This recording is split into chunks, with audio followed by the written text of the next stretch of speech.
చంద్రబాబు అధికారంలోకి వస్తే మాకు అది చేస్తాడు, ఇది చేస్తాడు, సంక్షేమ పథకాలు ఎక్కువగా ఇస్తాడు,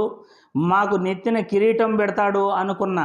ప్రజలందరూ కూడా ఈరోజు చంద్రబాబు పరిపాలన చూస్తూ ఏ విధంగా మాట్లాడుకుంటున్నారంటే, చంద్రబాబు అధికారంలోకి వచ్చాడు, సంక్షేమ పథకాలు నిలిచిపోయినాయి, చంద్రబాబు అధికారంలోకి వచ్చాడు, వాలంటీర్ వ్యవస్థను నిలిపేశారు,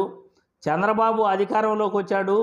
సచివాలయంలో పనిచేసే 10 మంది ఉద్యోగస్తుల్ని నిలిపేసి ఈరోజు ఒకరిద్దరు కూడా సచివాలయాలలో కనబడట్లేదు,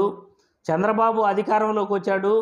బీటెక్ ఇంజనీరింగ్ కళాశాలలో ఫీజులు పెరిగిపోయినాయి, చంద్రబాబు అధికారంలోకి వచ్చాడు, రాష్ట్రానికి రావాల్సిన మెడికల్ కళాశాలలు రాలేదు, చంద్రబాబు అధికారంలోకి వచ్చాడు, రివర్స్ టెండరింగ్ లేకుండా క్యాబినెట్లో బిల్లు పెట్టారు, చంద్రబాబు అధికారంలోకి వచ్చాడు, ఉచిత ఇసుకని చెప్పి గత ప్రభుత్వం కన్నా ఎక్కువ ఇసుక అమ్ముకుంటున్నారు.